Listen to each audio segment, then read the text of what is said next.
On today's Collect Your Thoughts, Asher and I will be talking about, what are we talking about today? ADHD. Oh, we're going to be talking about ADHD today. So, hey, you know what? Bear with us today. We're going to do our best, and so will you. Coming up next.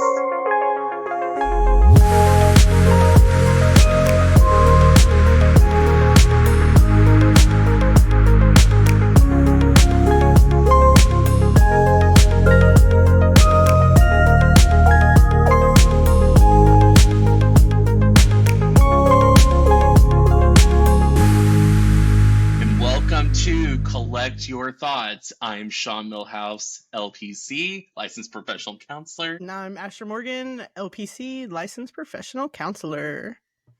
I'm surprised you don't include the doctor part when you're giving that. Is that just me? Because, like, if I had a PhD, I'd be like the obnoxious person constantly saying, doctor, doctor. I use it selectively. It was kind of a traumatic process. So, ooh. Yeah. Okay, well, we'll make sure to bring that back around for our future episode on trauma. Yes, the trauma of graduate school. Oof. Amen to that. God, we really could have one. Anyway, hi, y'all. So we are so glad that you were with us today. And as we said at the top, we are talking about ADHD, which, I wanted to talk about, but I'm especially happy to talk about it with you, Asher, because of many reasons. Do you care to share some of those reasons? I don't know what your reasons are. We but I know actually one of the don't reasons, know each other. Yeah, it's first time. Long time listener, first time caller. No, this is a topic that's really important to me. And I know working with me, you're one of 5 other people that have to kind of navigate my ADHD brain in the office sometimes, and how sometimes it can be really sporadic. Sometimes it can be really literal. Sometimes I look like I'm not okay when I'm really like having a great time, and just how it presents for me. And we talk about it a lot in the office. And I think we just wanted to kind of bring it into this space, and maybe it resonates with some of our listeners. Yeah, no, exactly. And I think too, especially everything you were saying is that I think on the surface for a lot of people, ADHD can just seem like you're, really inattentive or really hyperactive. And those are like kind of the black and whites of it when it really is so much deeper than that. And I'm hoping that in today's episode, we will be able to talk about it with more depth and sort of, I think, the increased culture around ADHD that has, I mean, ADHD has been around for a really long time, but I definitely think in the age of TikTok, the conversation around it has amplified, which we will be getting into more and more. But, first of all, how are you doing today, Asher? How has your Monday been so far? It's been pretty good for me. Monday is my Sunday, actually, so it's my like second day of my weekend, and I've had a pretty chill weekend so far, and have kind of been doing some other stuff. So I also teach, and so there was some stuff that I needed to get done related to that. And yeah, it's just been pretty laid back. But in true ADHD fashion, like I texted you before we got started and was like, hey, when are we starting? Because I want to start this task, but I don't want to have to stop in the middle of it. And so, yeah, it's been kind of productive checking things off the to-do list today. Awesome.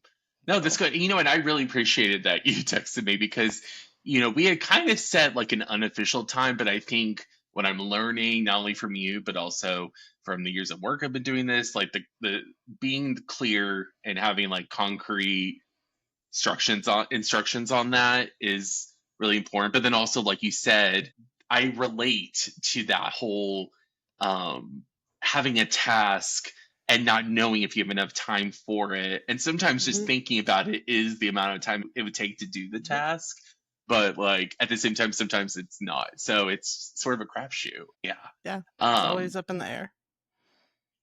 I also think too, what I will let our listeners know is that when we were first starting to talk about this, I mentioned to Asher, like, there's times where I feel like I have ADHD, but like working with it, I definitely don't feel like I'm on a severe like level of it. I think it comes and goes in here and there. And basically, when we went through all the symptoms, it was kind of inconclusive. And so it kind of was like, in some ways, it does. In some ways it doesn't. And I think that's going to be even more of the conversation we have today, is really getting into how it isn't going to be a process that is necessarily clear for everybody, which is also part of that whole mysticism around it, is why this conversation, I think, it's going to be important for people. Yeah, and I mean, ADHD overlaps with so many other things. You and I like jokingly went down the list of symptoms in the DSM, which we could go on and on about that. But the things that you said, yeah, maybe on could also just be anxiety or depression or some just having kind of a day where your schedule was thrown off and you're off your game a little bit, Right. or maybe you got some news both that could either be like really happy and joyous or really sad and devastating, and that can trigger some of these symptoms too. Right. And Right. so it's It's definitely definitely not not one. very clear cut. Exactly. Not one clear path. Before we jump into all that, I thought it might be helpful to talk a little bit about some basic stats. I'm kind of somebody that I like hearing statistics, and I really appreciate, I don't know, it just gives me like a better perspective on these things. I just want to quickly rattle off a few. There is a worldwide prevalence in children having ADHD that's about 5 to 7%. And when it comes to children in the US, and this is considering ages 3 to 17, it looks like there's about 9.8%, which is approximately 6 million kids. And then when it comes to global prevalence in adults, that's between 2.5 and 4.4% of the adult population. So this definitely affects a lot of people. Like when you think about the prevalence in adults and you think about 2.5 to 4.4% of the entire global population, that might not seem like a big percentage, but then when you consider there's like 8 billion people in the world, I mean, what's the math on that? So my calculator said 3.52 to the 11th power. So Oh, whatever that means. oh, that's a lot. But yeah, it's a lot. Like 3.5 million people? Yeah, 3.52 million people. It's Okay. just hilarious to me that that's the way my phone calculator I know, what shot it jerk. out. Rude. So this definitely affects a lot of people.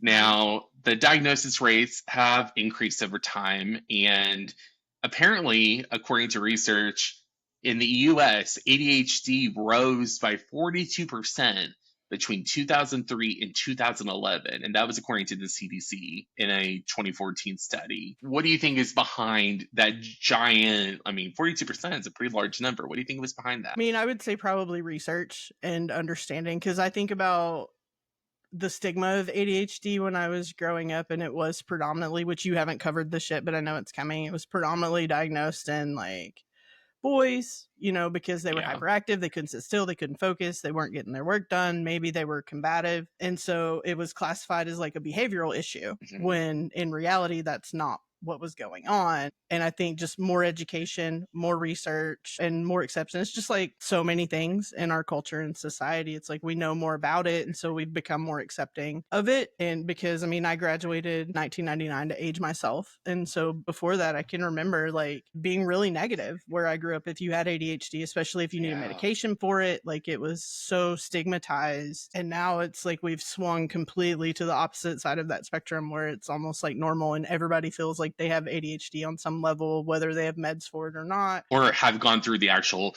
protocol of getting assessed properly. Yeah. Because, I mean, even that, which we'll talk about also, the assessment's kind of prohibitive. Yeah. It's really expensive. It's hard to access. Insurance may or may not cover it, especially in adults. And so Yes. yeah, Which it's a lot as easier to do for children. Exactly, yeah, and there is a lot more support around it, and of course, like I think they're looking for that in schools nowadays, especially like that's part of assessing where a kid is at in their learning capabilities. The average age of diagnosis is around 7 years old, so what, that's approximately first grade, like First, second grade. yeah. Yeah. And the truth be told, many adults are not diagnosed until their 30s and 40s, especially women, because of the differences in symptoms, which we will be getting into a little bit more later. Mm-hmm. Do you want to speak a little bit on sort of the genetics of it all? There is like an increased prevalence that if parents, grandparents have it, kids are more prone to having it as well. Yeah. In fact, 74% Mhm. of the variability in ADHD is due to genetics, which is pretty wild to think about. Like, a lot of these things are passed down, but 74%, like, that's I mean, that's almost certain. 3/4. Yeah. We know math around here on Collect Your That's Thoughts, right. y'all. This is a math podcast. Um, Mhm. anyway, I just thought that was fascinating to think about. And then going back more into the gender differences, boys are more likely to be diagnosed in Mhm. childhood, which, according to studies, boys are more likely to be diagnosed at a ratio of 3 to 1 in childhood compared to girls. However, girls, a lot of times, why they're not getting diagnosed is because their symptoms are less disruptive. And what have you seen in your own work with the women who do have these symptoms? Can you relate to that in I terms can of like relate what to you've that. seen? I mean, I can relate to it both personally and in what I've seen. And I think it's really interesting to have this conversation after talking about masculinity and things Yeah. that were allowed and were not allowed growing up. Because when I think about the stereotypical behaviors in kids that do get diagnosed with ADHD, like those are not acceptable behaviors for individuals that are assigned female at birth. Like being Mm, really loud, roughhousing, being disruptive, talking a lot, interrupting, being up and out of your seat. Like especially growing up in the South and growing up in a culture of religion, like those were behaviors that got shut down like really quickly.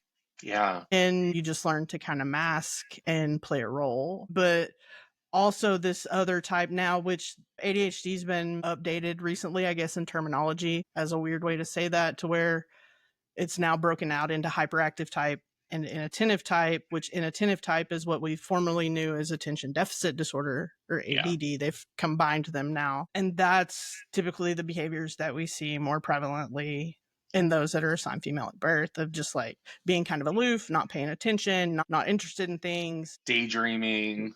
Both involve a lack of focus, but for very, very different reasons. And both, even though we've come a long way, both are still largely seen sometimes as behavioral issues that, Yeah.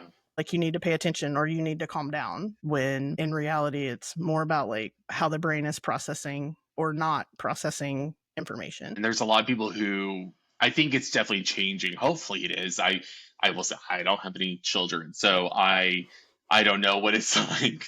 Ha ha Mhm. ha. No. I don't have any children. Woohoo, no.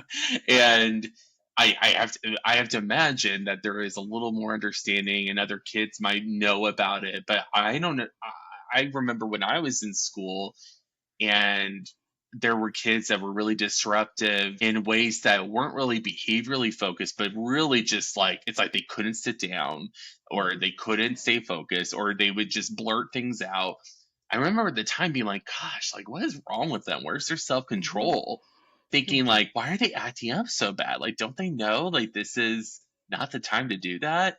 And of course, now being an Mhm. adult with having some education under me, I can be like, shit, those were kids that might have had ADHD or definitely had ADHD, Mhm. and maybe weren't getting the treatment for it, or it wasn't being recognized because it was being called just negative behavioral issues. It's pretty crappy. For sure. And I mean, and part of it too is not always understanding like social situations and when things are appropriate and when they're not Yeah. appropriate. Especially when you're younger, you're still trying to kind of learn those things, and maybe you haven't had the negative consequences or repercussions either from authority figures or socially, to where you realize like, oh, that's not okay. And then Yeah. like you're not masking it yet. It's just kind of like, oh, my brain says this, so I've got to put it out there into the ethos. Yeah. No filter to jump in front of it to go, whoops, no, not the time, not the Hmm. time. Yeah. Going back to something you mentioned earlier about how different mental health issues can absolutely impact how ADHD shows up, I did want to go over the comorbidities of ADHD, which can be that 60 to 80% of people with ADHD have at least one other psychiatric condition. And the breakdown, according to the National Institute of Mental Health, says that anxiety disorders are about 25 to 40% of those disorders that occur simultaneously with ADHD. Depression is 20 to 30%, and general learning disabilities across the board are about 30 to 50%, which makes complete sense in my eyes. But with our clients, I definitely think the anxiety one makes a lot of sense, just because anxiety, so much of it is based on how our minds are able to process stress, and and our brains get locked into a certain thought and maybe can't let it go, or because of the struggle to hold these thoughts because of inattention and distractibility, it makes for a very like anxiety inducing process, because of the fact that I'm guessing there is awareness at times that, oh shit, I shouldn't be doing this, but like, what do I do about it? So, from your point of view, especially not only as a practitioner, but someone who has lived with this, can you tell me what has your experience been like when growing up, and also, do you mind sharing your diagnosis journey? I was diagnosed, I think, summer of 2020, so during COVID. And honestly, it came about in kind of an interesting way. I have a really good friend that worked for me while I was at U of A, and then after they graduated, we became colleagues, and they got diagnosed with inattentive type ADHD, and they sent me a text one day with like a link to an article, and were like, "You need to read this. I just got diagnosed with this, and this sounds like some of the stuff that I've seen you like deal with, both as somebody that I supervised, in a work setting, but then also as we had become friends and just through conversations, because we talk about mental health a lot." And I was just like, holy crap, yeah. And so thankfully at the time I had the type of insurance and privilege where I was able to schedule an appointment with somebody that did assessments. And I mean, I went in and it was a pretty intense process. I was there for probably at least 2 hours where we Wow. did kind of like an interview, and then he had me do this thing on a computer, which made me feel like the dumbest human being on the face of the planet, because it was all about attention and like recognizing, and basically just clicking this or this on the same keys. But I caught myself like trying to jump the pattern, and then I would get it wrong because the pattern would go so long in a row, and then I'm like, oh, okay, because that's part of ADHD and neurodivergence as a whole, which I think is another episode. But of pattern recognition. And so it's like I'd be clicking along, and then I would get like several in a row and be like, fuck, and like not know. And then you get in your own head and you start beating yourself up. He came back with diagnosis of inattentive type ADHD. And for me, I was just kind of like, okay, I didn't really know completely what that was. And I know that TikTok is on the list of things for us to talk about, because I do feel like it both exacerbates attention issues, but then also TikTok has been so like eye opening for me, because just Mm, going in and scrolling through videos and seeing people with the same experiences I had, and just learning like, oh, I'm not just like an oddball with all these quirks. There are actual like reasons behind why I do what I do. mm, And I will say at the time, medication was like groundbreaking for me. I don't really take it now because I don't really like the side effects of it and how it makes me personally feel. But at the time, working in like a more academic setting that needed more structure, like now I have the ability to kind of set my own structure. When you hear people say like, oh my gosh, it made everything go quiet, like they're not kidding. And it was just like, wow. people live like this. I didn't understand that people could live like this, and that this is what it feels like inside people's heads. And it's just been a really big journey. But I think the biggest piece of it is it gave me language to things that I'd struggled with my whole life. Like you mentioned my like doctor title earlier, like I don't talk about it a whole lot because that was pre-diagnosis and it was a struggle. Like, Wow, I bet that's and insane to like think about. to try to write, like even now looking back on it, I don't know how I wrote a dissertation Yeah. pre-diagnosis. And honestly, I struggled. I had to take 2 breaks. Like, was fully content to be part of that population that did all the coursework but never wrote the paper and graduated, because I just couldn't focus long enough to do it, and it made me really really depressed. I'm talking about comorbidities, because I'd always been Mhm. academically successful, and that was one of my markers of worth, was like, I'm a really good student, like I can go in and I can do the thing. And then I found this thing that like I couldn't do. And the reason I couldn't do it was because it was all on me to create the structure and the accountability. And it was a really long, drawn out process. And that's another piece of inattentive type is like without very structured deadlines, like me in long term projects. No, I'm that person Yeah. that's writing the 10-page paper the morning it's due. Like I did that once. And like I just locked myself in an office and wrote it. And that was pre-diagnosis, pre-medication. It was just like, oh, now there's a deadline, now there's a fire. I can do the thing. And but yeah, so like it was a struggle and I'm pretty open about that and have been with people that like talk about doctoral programs. It's like what's your goal? Like what's your ultimate goal Hmm.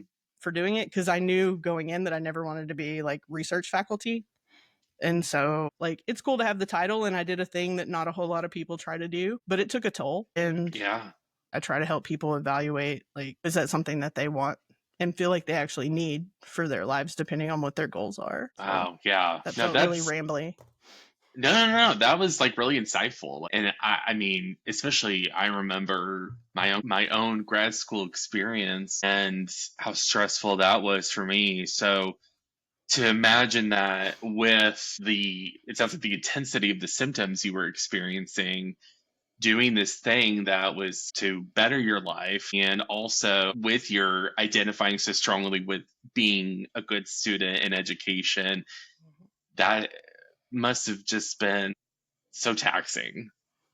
Well, I mean, it shifted the landscape of like so many things that I thought I knew about myself, and which isn't necessarily a bad thing, but it was Sure. almost like pulling the rug out from under you and you don't know who you are without it. When like I was that person like that was perpetually in school, like I went straight through like high school, undergrad, master's, PhD, like without any breaks. And so one, there was a burnout factor, which I now know is also more intense for individuals that have ADHD and autism, being neurodiverse, like it takes us a little bit while longer to bounce back Yeah. from being burned out just because of some of those comorbidities, because it made me really depressed to try to navigate through all of that. And then there was the anxiety, which was related to the fear of not being able to do the thing and not being able to get it done, and I was letting people down, and what was the point of the whole process if I didn't actually graduate and finish it? And Yeah.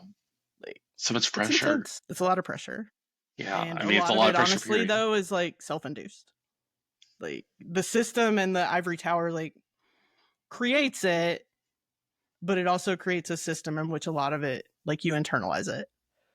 Yeah, and that really becomes like kind of a chicken and the egg thing, right? Because it's like, how much would you have done that if it had been nurtured in you to accept that ADHD was a thing to look for, to know about, to not feel shame about, to get Mhm. treatment for, at that time. So to go a little bit into the stats again, just briefly, and connecting it back into education, is first of all, I wanted to talk about the economic impact. uh, the annual societal cost of ADHD in the US is estimated at 143 to 266 billion with a B dollars. And this includes healthcare, education, and lost productivity. And this was according to the Journal of the American Academy of Child and Adolescent Psychiatry. So essentially, our world is losing a lot by not being able to properly help enough people who are struggling with this disorder. That's Yeah. daunting. Yeah, and I mean, that was one of the things I kind of took up the mantle on, because I think about lost productivity and like being at work but doing nothing, and but also being very skilled at making it look like you're doing something, and like don't really have the ability to do that now. Like now I'm literally sitting in front of another human that will hopefully call me out if they can tell that I've kind of lost the plot or something like that. Yeah. Like that's something that I'm pretty straightforward with my clients of like, hey, I have ADHD. If it ever feels like I've taken like a hard left turn, please be like, whoa, and I'll pull it back. And I was like, I do a really good job of trying to be aware of it, but not, I don't always see it. And I became really outspoken when I worked at U of A of like that I experienced these things and just trying to normalize it, which I Yeah. think is one of the areas that like TikTok was helpful for me. And then having conversations, whether you have a diagnosis or not, I live with these things and they are very real to me because it's very much like our society functions in this culture of you should be able to do X, Y, and Z. And if you're not, then there's something deficient. And it's like, well, no, I'm struggling with how this is set up. Here's why.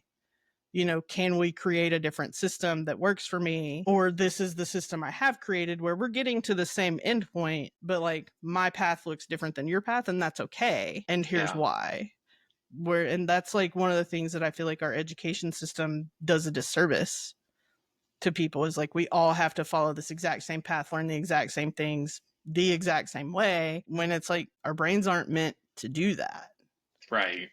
And so we're struggling, and I think that We might are. be another factor is like kids are struggling to fit within that system, not because they're incapable, but because their brains just don't process it like that, and the Right. system's not flexible to allow for that. Now, speaking again about some of the things that maybe I think make this topic even more present is because in this day and age, our technology and digital distractions, I mean, we've never been more inundated with Mm-hmm. information, which is absolutely creating even more inattention. And I do wonder if we are creating like a new version of ADHD that maybe is being reinforced because of these habits. So, Mm-hmm. for example, just a little bit of information before we dive in more is the average person receives over 100 notifications per day. And this is including texts, emails, app notifications, etc. A Microsoft study found that the average attention span dropped from 12 seconds in 2000 to about 8 seconds by 2015, possibly less than a goldfish. Mm-hmm. That is insane. Just from 2000 to 2015, 15 years we had Mm-hmm. that drop. So who knows what it is now? Yeah, I was thinking And that's 10 years ago, and just thinking about like all exactly. of the social media things that have changed in that 10 years. And I mean, I don't know about you, but 100 notifications a day is light for me, especially if any of my group texts start blowing up. Like, it's not uncommon for me to come out of a session and have, Yeah. especially if I've done back to back to back sessions where like Yes. I haven't been connected to my phone because I usually put my watch on do not disturb. It's like I can come out and easily have close to 100 just text notifications because we get notifications Yeah. for every reaction. Like it's not even necessarily content, Right. and things like that. And I know like I struggle to get through some of the longer form TikTok videos, and that's even watching them on 2 times speed. I'm like, this is too long. I gotta move on. Even though it's like I'm You sitting here two going times like, speed people. Oof, I don't know how I don't y'all do it do with it. everything, but like the really, really long ones, and it is kind of like watching like a Benny Hill video of like do do do do do do like That's like excellent.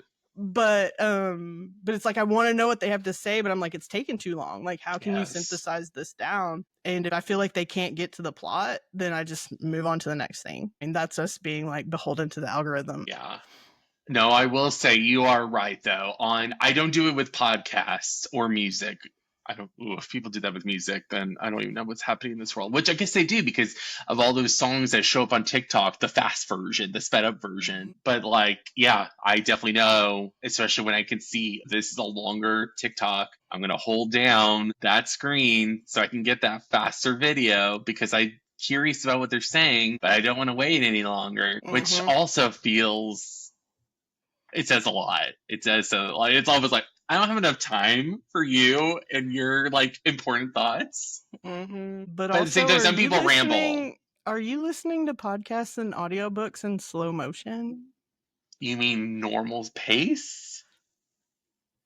You are one of those people. I think I'm becoming more and more the minority. We talked about this actually last time about the podcast Good Hang with Amy Poehler, and she and Seth Meyers were talking, and he said, "How do you listen to podcasts?" And she Mm-hmm. took it as I mean, I just, like I go, I don't know if she was going to say Spotify or whatever, but he's like, no, no, no, like what speed? And she's like, Mm-hmm. what? Like people, she's like, you're one of those people, essentially. And like, I am also not one of those people that does the sped up thing. So Yeah. I'm curious, like for Actually, you, I yeah. listened to that yesterday, actually. I don't want to listen to something slower than I could read it or slower than I'm going to speak it. And so my podcasts, I think, are set at like 1.2, which isn't too bad. But most audiobooks, I'm at 1.5. I can't do 2 because that gives me that like TikTok speed. But I know people that do.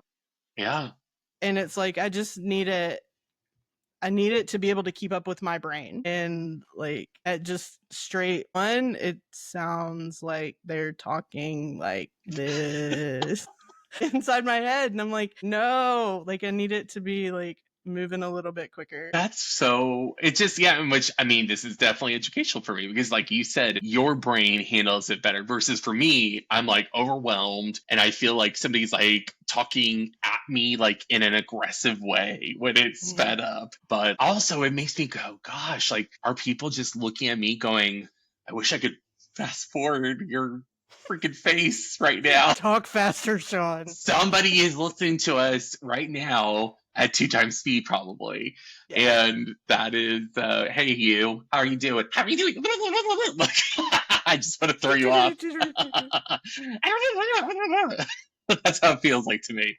Which this actually plays into some more fun stats, y'all. So the average adult consumes 74 gigabytes of information daily. This is including emails, videos, texts, ads, and news. And this is according to a study by the University of California, San Diego. And essentially, we know the brain wasn't designed to manage this level of constant input, and it's making us exhausted, We're and tired. it's making our attention shrink and shrink and shrink.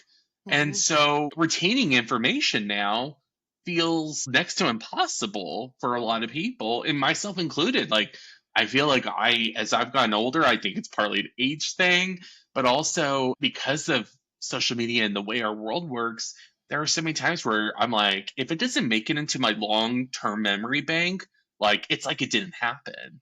And Well, then it has that to make an feeling is scary. impression. Yes, Like it for either has to real. be terrible or hilarious, or Yeah. some combination of the two for Yeah. me. And like, or that just like makes me think about something in a way that I haven't done before. That stat kind of took me aback. Like I wasn't shocked by it, but just to see it in writing, I was like, holy shit. Because like no wonder we're exhausted. And Yeah. like so many people, whether they have ADHD or not, complain about like exhaustion, brain fog, inability to focus and things like that. And it's because like we literally are probably still on some like biological level hunter Hmm. gatherers, and like they didn't take in anything beyond their like immediate, and now we just have like 24/7 access to whatever we could want and a lot of stuff we don't. Yeah. And it's just like our brains are tired. So tired. Always. And I think that definitely shows up more and more, especially as our jobs seem to become increasingly digital Mhm. with our dependence on technology. So we haven't actually defined ADHD because we We do didn't. things We just here. dove in. We just dove in, and we also just do things a little differently here at Collect Your Thoughts, which might feel, a little all over the place, but that's okay. So, the definition of ADHD, which again is attention deficit hyperactivity disorder, it's a neurodevelopmental disorder related to differences in executive function, attention regulation, and impulse control. Mhm. The key features of ADHD that we have talked about in a lot of words, and some of these words have actually been said, are difficulty starting, sustaining, and shifting focus, impulsivity, which is acting without thinking, hyperactivity in some cases, or an internal sense of restlessness, problems with organization, awareness around time and memory. And like we have definitely emphasized, there's a major challenge to how we then operate in school, work, relationships, and daily life. It's definitely not just in this special area only, my ADHD impacts my life. You mentioned earlier about the different types. Asher, did Mhm. you want to maybe go into some detail about the three main types that, again, Asher mentioned the DSM, which is the Yeah. Diagnostic and Statistical Manual, which is what we currently use in our field for diagnosing clients with mental health and behavioral disorders and intellectual disorders. Asher, share a little bit more about those I types. mean, yeah, so inattentive type is characterized as like that lacking the ability to pay like close attention to detail on a very, very basic level. It's like individuals with both types were chasing dopamine. You know, that's what the receptors in our brain are not connecting, our dopamine receptors, and so we're chasing that.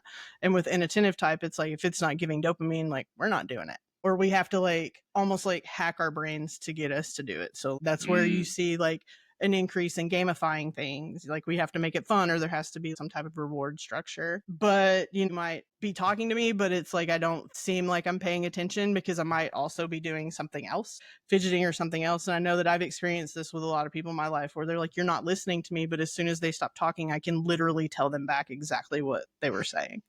But if they took the thing away, whether it was me fidgeting, whether it's my phone, if they made me sit down and just like, then I'm not gonna be able to like tell them anything. Yeah. And then hyperactive type is characterized by that, like they can't sit still, they're bouncing off the walls, you know, maybe blurting things out at inappropriate times. And then there is another third type called combined type where you have a beautiful mix of both. And you know, Beautiful. and it, you know, can sometimes be like environment dependent, you know, where they've learned how to mask at school so they're like holding in those more hyperactive tendencies, but then after school, that's where they're bouncing off the walls and things like that. I also briefly is the key word here. Good luck to us. Talk about maybe the origins and history of ADHD. So, in about 1798, Scottish physician Sir Alexander Crichton described a condition with inattentiveness and mental restlessness similar to modern ADHD. In 1902, British pediatrician Sir George Still gave a lecture on, quote, effective moral control, end quote, in children who were impulsive and inattentive, not due to poor parenting or low intelligence, which is interesting. And that is considered the first clinical description of ADHD like symptoms. In the 1900s to 1950s, ADHD symptoms became more noticeable as children were expected to sit still and learn in increasingly structured school settings. The terms used at the time included minimal brain dysfunction and hyperkinetic impulse disorder. These are very Wow, fancy names. that's a lot. It is a lot. So then, by the 1960s, the condition was often referred to as hyperkinetic reaction of childhood. And this was in the second edition of the DSM back in 1968. And then by 1980, the name changed to what a lot of people still call it attention deficit disorder or just ADD. And this was with or without the hyperactivity. However, beginning with the 1994 DSM 4, the term ADHD became standard with the three subtypes of predominantly inattentive, predominantly hyperactive impulsive, or combined presentation. And then the DSM 5 is basically what we've learned so far, and the name and the criteria are the same, but it's also recognizing that ADHD also affects adults and not just children, which I think is so interesting that there was such a dismissal of this being an adult disorder. Yeah, I mean, I think it's almost like we see these issues in children and then we kind of dismiss them as adults should just quote unquote know better. Yeah. Or Or have you it, grow out of it. yeah, you grow out of it, which I mean, technically you can grow out of some of the hyperactive tendencies because you just kind of learn when they're appropriate and when they're not, but you also learn more appropriate outlets for that energy. And exercise, physical activity, and things like that are really good, or being involved in something that involves some physical exertion where it is appropriate for you to like get up and move around and maybe be loud and things like that. But we also learn as adults of like, oh, I can't do this at work or I'm going to lose my job. And so we learn to mask it.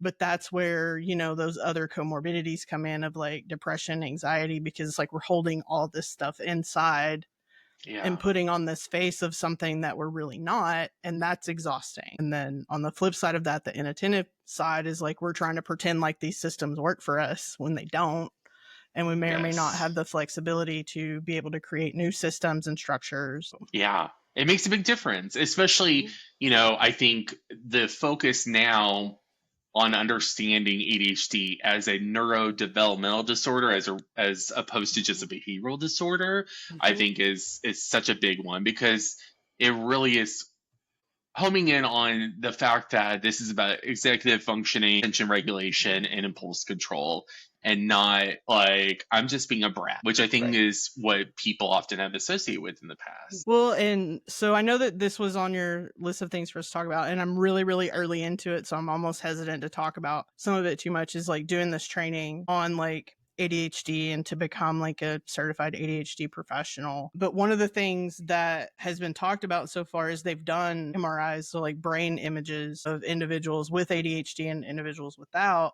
And the difference is individuals without or ADHD have all this like firing in their frontal lobe where like so where when they're inputting all this information it's going through their frontal lobe, which is where we learn to plan, sequence, all of those things. Yeah. But for individuals with ADHD, that information is largely going through our occipital lobe, which is where we visually Mm, process information, but we're not able to connect the two to where we can put those like planning and sequencing structures to it. wow. And so that it's literally like different parts of our brain are taking in the information. Yeah. And that impacts on how we file it. Like we all file information in our brains and put it in certain places so that we know what to do in certain situations or the things that we learn and remember. And literally, that part of our brain isn't taking in information at the That's same so rates. wild. And then when you Yeah. think about kids where that part of their brain is still developing anyway, and we don't technically have it until 25. And so it's like you're taking a part of the brain that is still under development, and then it's also not filtering the information just because of brain chemistry and makeup. Yeah. And it's like, how are they supposed to do anything but struggle if we don't create systems and structures to help them and recognize and normalize that we're not all the same? And that really stood out to me when he said that and put those images side by side. I was like, holy cow. No, it really does. It changes even how I visually see it too. Like when I'm thinking about a person with these struggles, that's really helpful to think about. Uh, He also said that because of that, ADHD is more of a disorder of performance rather than ability. And like, that's a great you way of know, putting it. because it's like we're capable. Like, and one of the jokes about especially inattentive type ADHD is like, I could teach myself literally anything I wanted to. I just don't want to. Like, and so it's like, it's not going to bring the dopamine and it doesn't feel good. There's no reward. It's not firing across those synapses in my brain. And so I'm like, not doing it, but I could if I wanted to. Yeah. And so Yeah. it's not about ability, it's about like literal performance. And so we Yeah. have to find a way to like bridge that. I think that is the good thing about research is that a lot of these topics that we're talking about now are becoming more of the forefront of what research is going into, such as the effect of ADHD in adults, the effect of ADHD in women and marginalized populations, having a more strengths based approach to ADHD treatment and understanding neurodiversity and also understanding the stigma of medication, really just gender differences. I think not only just, for some people, you might think of the classic binary of male female, but research really indicates significant struggles in this area for transgender and gender diverse individuals, Mhm. with a typical rate of approximately 4 to 10% of individuals who identify as within that group struggle with ADHD.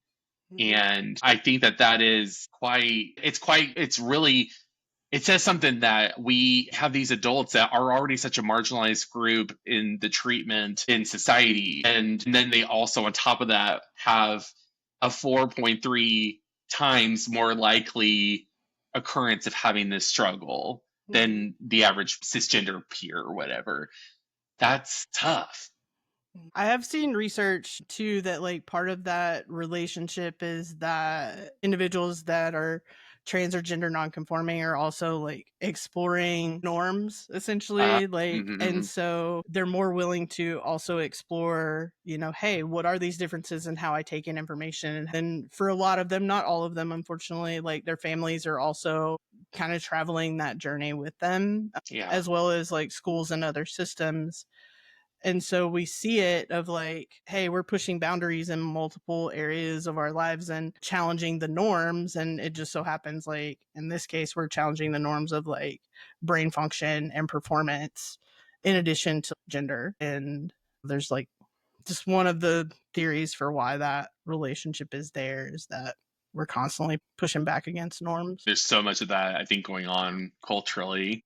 Mm-hmm. And so then, even more so, if you're in a group that is unfortunately under great threat, especially, I mean, for most of modern time, but definitely right now, especially. I mean, Mm-hmm. that's just a whole other bag of potatoes to contend with. Yep. All those bags of potatoes everywhere. Mm-hmm. So let's talk about how we talk about this in our work with clients. Mm-hmm. How do you address this? Maybe if you have a client walking into your office and they're wanting to discuss the possibility of being ADHD, or they actually have been formally diagnosed and it's something that they're Mm-hmm. struggling with and they want assistance with, what do you try to do to help walk them through it? First off, I always want to know what it feels or looks like for them in their daily life because, especially with social media, so many people come in and they think they have ADHD. I saw it a lot when I worked at the high school. Like, they all thought they had ADHD. And I'm just Yeah, like, like, talk to me about your experience and then let's actually look at it. And yeah. strangely enough, that was one of the areas that's like different where I felt like I had a little bit more latitude to diagnose Hmm. ADHD in that system than I do in private practice. There's a lot more, like, I don't want to say loopholes, but like things that go into that process. I can't just tell somebody to go talk to their primary care physician about ADHD like I can depression or anxiety. But I had more of an ability to formally diagnose and help the students get help. But one of the other things is like it's not just struggling with attention, focus, or impulsive behaviors at school.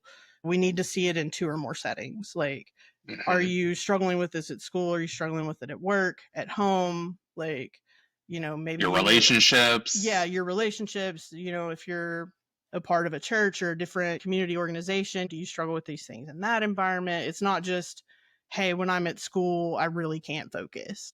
Yeah, And so kind of talking them through that and like where all do these things present for them, what else is going on. Also always trying to normalize it because it's their lived experience and that's part of just how yeah, I do therapy is my clients are the experts. I just am there to kind of walk with them. I'll never know what their life is better than them. And then kind of challenging where I find openings to challenge. yeah, And there have been times where for some of them, I'm like, this actually sounds more like anxiety than ADHD. And then talking them through that. But also realizing that I have a lot of mixed feelings about self-diagnosis just because of how helpful things like TikTok have been for me. But I do think it just helps to like normalize behaviors. And so that's that other piece of where they come in and they're like, hey, watch this video with me. I experience a lot of this and talking them through like what it means for them, what it looks for them, always looking at the systems in their life. Like I'm a pretty systems focused individual of like what are the other intersections that they have going on that may be impacting the way yeah, that they're feeling and reacting, to whatever situation is going on. But then realizing that like it's a spectrum. Like the way my inattentive type ADHD shows up for me may be completely different than anybody else's, even though we yeah, have shared experiences. But my experiences in the way that I process information and react to it, even though we might have similarities, is going to be different than you, than anybody else. And trying to normalize that. I use a strengths based approach. I'm not a CBT therapist by any means. So I just try to talk them through like, okay, what were the ways where you navigated this scenario successfully? Like, what went well? yes. And trying to highlight that for them and then like okay maybe what were the challenges, what didn't go well in that scenario and why, Mhm. and helping them work through that to realize like hey you already have most of the tools you need for this and then maybe we need to explore some others, I can provide some, and just kind of helping them work through that. But it's really just about validating their lived experience. I feel that way about almost all of my clients, but in this case especially if they've been minimized, because I still have people tell me like you don't have ADHD, you're not hyper, and I'm like, Oh, like there are multiple kinds, and then depending on the energy in the day and whoever it is, I'll go into like the monologue about it. But Yeah. it looks different for everybody. And Right. so really in my work with clients, it's about like, how is this impacting you? And then what do they want to do about it? Like, you know, What you're do they living want this different? experience, like what do you want to do differently? And then let's explore that if there's something there. I really liked how you said the part of using the examples that they might see on TikTok as a conversation piece. And I think that that's a great way for any parents listening or people who either are wondering if they have ADHD or if they love someone who might think they have ADHD or you think they Hmm. might have ADHD, is that I think using that as a, okay, this isn't a solve all, like, yes, you definitely have it, but like, if this can help me better understand your experience and this can be a tool in communicating that experience, then that's the power, I think, of using social media, especially things like TikTok, Hmm. for good, as Yeah. opposed to just like, I saw this and I am just like this and I need my Adderall now, you know? Well, that's another piece of it too, is like very few people that actually come through my office are seeking medication Right. for whatever reason. And I know I said earlier, like I myself have stopped taking it because like it's great for the like 8 to 5, but I can't take it later in the day or then I'm not sleeping at night. Yeah. And sleep is already an issue for me personally. But like for me, there was also a pretty big cliff with Adderall to where it was like I could Mm, literally feel and tell, and the people around me could feel and tell when it wore off. And I didn't like that. I didn't like the way it felt in my body. I didn't like the way it kind of altered like how I was able to show up and be present for like how it people. presented itself. Yeah. Yeah. And and then now depending on what your dosage is, like it's a constant struggle to try to find it. If your insurance won't cover it, it's prohibitively expensive. They do now have a generic of Vyvanse, but like before then there were people that they were like, I can't afford it. And so I think trying to find strategies to help people navigate that. Medication is not a cure, it's just another tool in the toolbox. And I think that's also where we come in, is like helping fill in the other gaps of Yes. that toolbox. Finding the words and the understanding and the direction on how we move forward. Well, and just helping them like figure out, something else that I wrote down in my notes from the other day was like, what's the biggest challenge that they want to address? Like, okay, you come in and you're like, I think I have ADHD and this is how it's impacting me, but I don't want medication. Like, we kind of listed out bullet points and then which one of these prioritizing it, like, do we want to try to address, and helping them navigate through that and explore tools and strategies. Speaking of tools and strategies, what would we say are some like key takeaways and tools for our listeners if they want to seek help for this? What questions should they be asking? If they are curious about finding out more information on how to better treat this or understand this, what are Mhm. some things that people can do? So I know early on when I talked about my experience, I said that my friend sent me an article, and it's a website. It's called Attitude, but it's ADD. Oh, that's great. ITUD magazine, and it had like kind of a preliminary survey where you could see what your symptoms were. And I used that to inform what I was doing and to kind of start a conversation around what I'm experiencing, because once you finished it, it was like, yeah, you have the potential for this, and then it listed off so many ways of how that might present.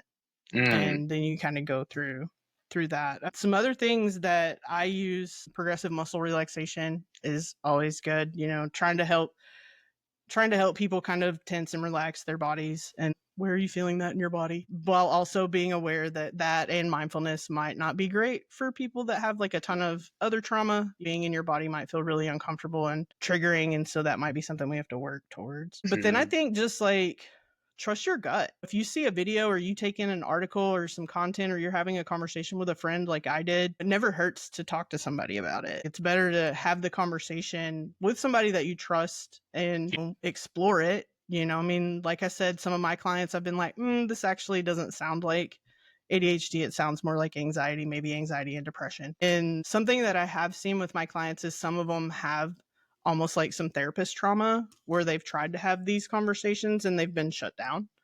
yeah. And so that's where it's like, again, I take in their lived experience. What is this like for you? We have so much access to information now. And, sometimes it can be a struggle to sift through that 74 gigabytes of content. But like, if you see something that really resonates with you, take it to a therapist, take it to your primary care doctor who may know a therapist that they could refer you to talk more about it.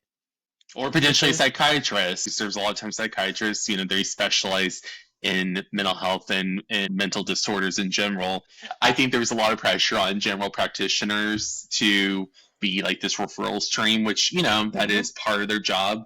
But also, if you feel like you're not getting somewhere with your general practitioner, your, regular doctor, then look around and see if there are psychiatrists or advanced nurse practitioners out there who work under psychiatrists who can help you in the treatment of ADHD, also from the medication side. But like Asher, you said, and I 100% agree, medication alone, especially on the forefront, is only going to be a smidge of the work that needs to be done to better understand yourself and how to navigate this. Medication's not going to give you every answer and fill every shortcoming that might come up from having this disorder. So make sure you're utilizing all your resources.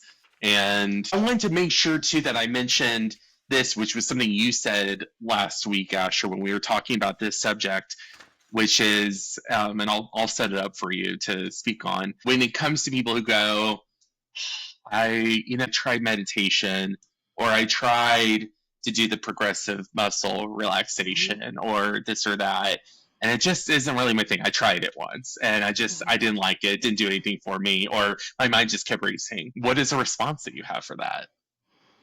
This is one of my things that I kind of really enjoy talking about, especially with mindfulness, is we are cognitive beings. The purpose of mindfulness is not to like clear the brain out, because realistically none of us are that advanced to be able to do that, but it's more to be able to let it flow and to be aware of the thoughts and the feelings that we're having in any given moment, but not getting bogged down with them to where we start to spiral or maybe hyper focus or hyper fixate on something in a moment where we don't actually have the time and space to actually be doing that. But also I talk to my clients a lot, and it's something that I have to do in my own mindfulness practice, I'll admit, is like it's a practice. And anytime you've ever tried to learn anything, whether you played sports, whether you tried to learn an instrument, you were in choir, you were in theater, anytime you've ever tried to teach yourself a new skill, some days it goes really, really well and you feel good about it.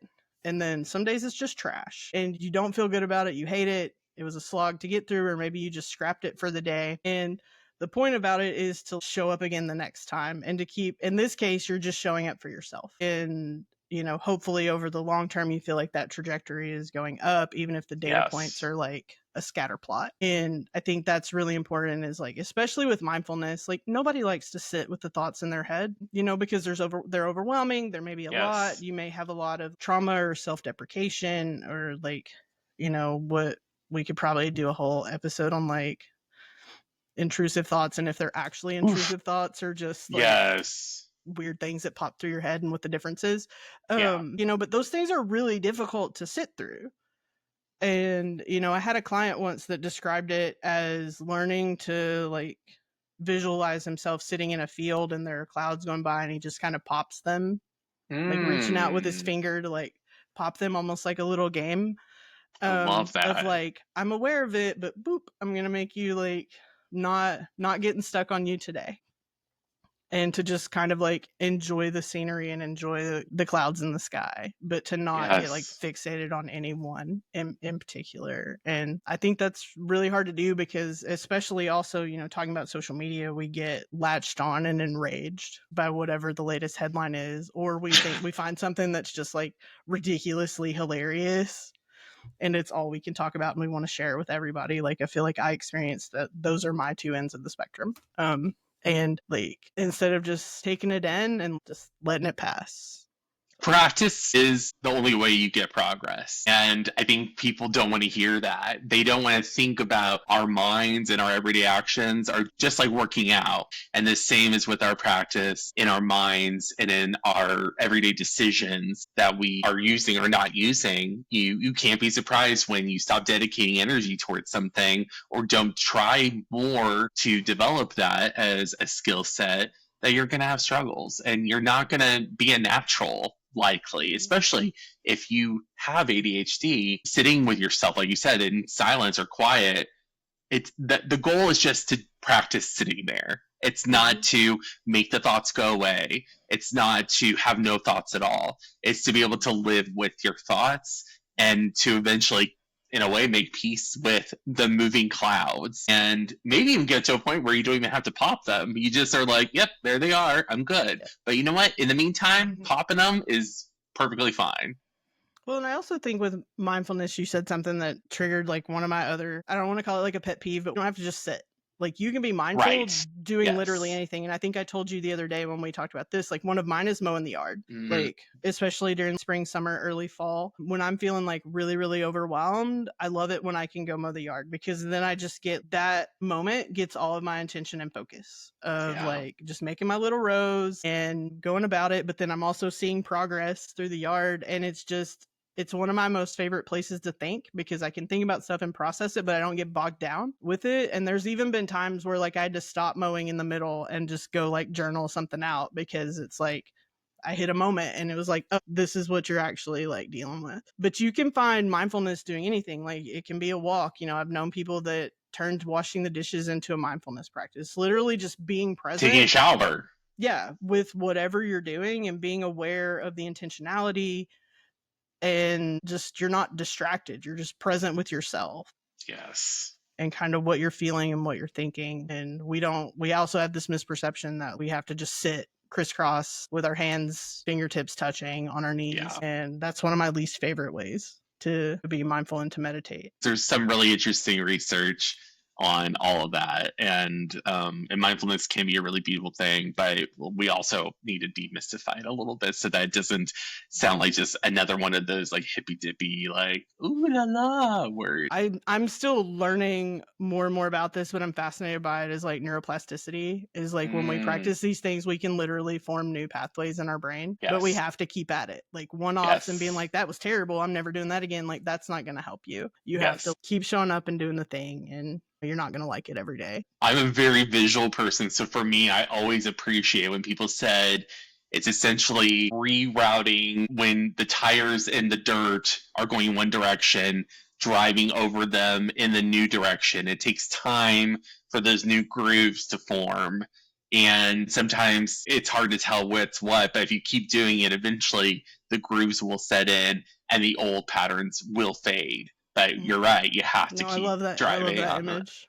yeah, it's just so clear. Like I think we all can Mhm. see, tires going through a muddy road. All right, so we are now at the part in our episode where we do a secret question and usually usually it is the person who isn't leading the episode who asks the question to the person driving the episode. However, because this is Asher's like first full co-host episode, I thought, and especially because of the fact that this is like a topic that especially resonates with you in so many ways, I thought it would definitely help if maybe I was the one to ask you a question. So, Asher, my question for you, and this maybe seems a little basic, but I'm just curious, is I think with any kind of struggle, especially with ADHD where you can find strengths, I'm curious, what do you think are some of the strongest or unexpected moments of strength that have come from you because of your ADHD diagnosis potentially? Ooh, that's a really good question. I think for me, it's one, I'm really, really good at patterns. Like Mm, I can recognize patterns in things that other people may not see, and that helps because then I can like piece things together. I'm also really, really good in chaos, and I don't like mm, sometimes better than I am when things are calm. And I don't know if that's that the chaos calms that part of my brain or if that's other parts of my trauma that are showing up. But usually when things are calm, I just kind of like float through. I'm not usually the leader. Usually just feeling like I'm there for comedic relief. But when kind of like the shit hits the fan, then I'm like suddenly able to organize things. I'm like, no, we need to do this, and this order, and this is how we do it. And it's like something inside of me just calms down, whereas other people around me seem to be like activated and not really able to focus. It's almost like it has the opposite. That's effect so on me. interesting. And I mean, that has presented in emergency situations, but it's usually just like when people are also not sure what to do and, just kind of getting like elevated in a meeting or something like that. And it's like, no, why don't we just do it like this? And for whatever reason, my brain is able to sequence information in that moment, whereas other times I'm like, I have no idea about that. And I think also maybe the biggest one is it's made me more compassionate Oh yeah.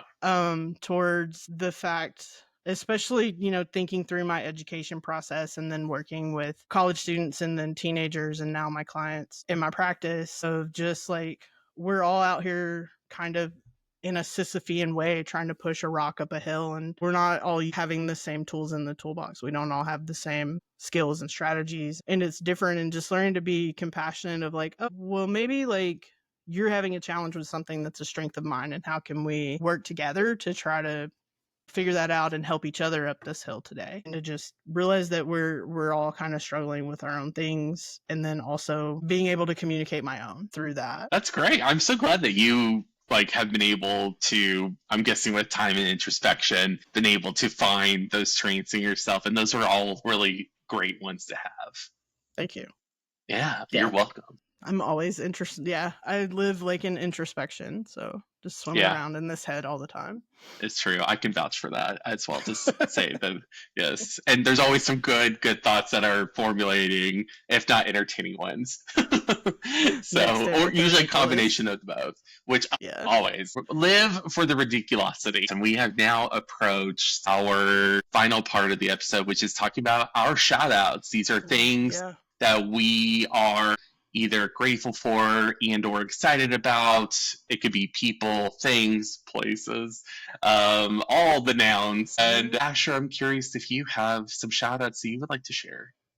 I think my biggest shout out is, I know this won't come out for a few weeks, but we're just coming off of like the No King's Day protests, and just seeing Yeah. like how many people showed up and showed out to make their voices heard and to continue to fight for our democracy and against oppression and racism and all the other isms that we're seeing in our country. Just the sheer number of people that showed up and stood up and said like, no, we don't want this, we want better.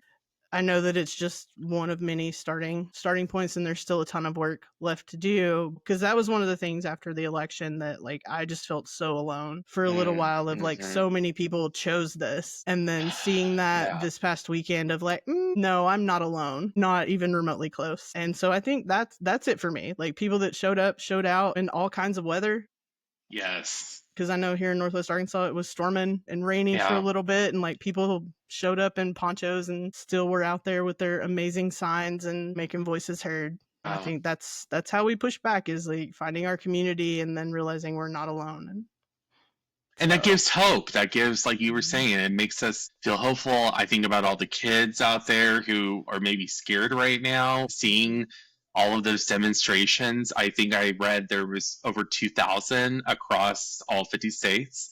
yeah. And so I think that A, that's amazing. And also B, I saw too, I believe this was the highest, like in terms of over documented time, this is the highest amount of protests that have ever been made over a big issue like, Mhm. fascism and authoritarianism, that it's the highest that we've had ever. And I think that that says a lot, that people from all walks of life are coming together to say, we're not going to do this. It wasn't just in America too. Like, there were people all around Right. the world that protested this past weekend, and to know Yeah. that other countries see what we're going through, some have experienced what we're trending towards, and like to know that while I don't think they're coming to save us, that they have our backs and they're like speaking out in their own ways and pushing back and kind of Right. vouching for us to try to be Yeah. motivational. And so that's mine. What's yours? Thank goodness. Oh, yeah, I think I have to say I am really grateful for my sister Aw. Megan, who is hopefully listening right now. Hey Megan. Um she is an incredible sister, and we just got to have a really nice, like, I call them FaceTime dates, and we just caught up. We've haven't gotten a chance to really just go into, and we talk about everything and anything, and It was really fun. It's just such an important reminder about staying connected to the people that know you and love you. And if you love and know people, make sure you are staying connected to them as well. And that's something that I think in this day and age, talking about all the technology stuff, it can be so easy to lose track of staying connected to the right people. Instead, we get overly connected to a lot of other things. I'm just really grateful that I have an awesome sister and thankful I have the relationship I have with her. And she's just awesome. And anybody out there who knows her can vouch for that. So, so shout out to my sister. Way to go, Megan. Anyway, all right. Well, we did it. We have completed this episode, and you know what? I think we did an okay job staying relatively on task, which I think so too. I think, yeah, good for us. You know? High five. High five. High five. Sorry, Borat's been canceled. I forgot about that. Wait, I missed that one, but I'm also not shocked. Oh yeah, because Borat was questionable at best, even before cancel culture. I mean, he's still out there. Anyway, this is not a Borat podcast. So I want to wrap this up by always encouraging our listeners. Please leave comments. Anything that maybe came up from this episode that you are curious about or want to talk more about, I would love to hear it in our comments, whether it's on any of the places you listen to podcasts, on YouTube. We also are on Instagram and Facebook. Bentonville Counseling is our Instagram handle, and Bentonville Counseling Collective, our private practice in which Asher and I both work, is where you can find us. And BentonvilleCounseling.com is our site where you can just find out even more information about us. But all of us, amazing people. Yeah, I'm a Mario, apparently. Anyway. All right. Maybe you're Luigi. I want to be Luigi. I take it back. Okay, we can both be Luigi? Maybe. We can make Wait, can I be Mario. Yoshi? Can I be Yoshi? Yes. Okay, I'm Yoshi. I don't know what that was. All right, we got to go. All right, so. And we're signing off. Thank you, everybody. And just a little reminder to take a deep breath and collect your thoughts. Hey, that's right. All right. Thanks, guys. Take care. Have a great week. Bye.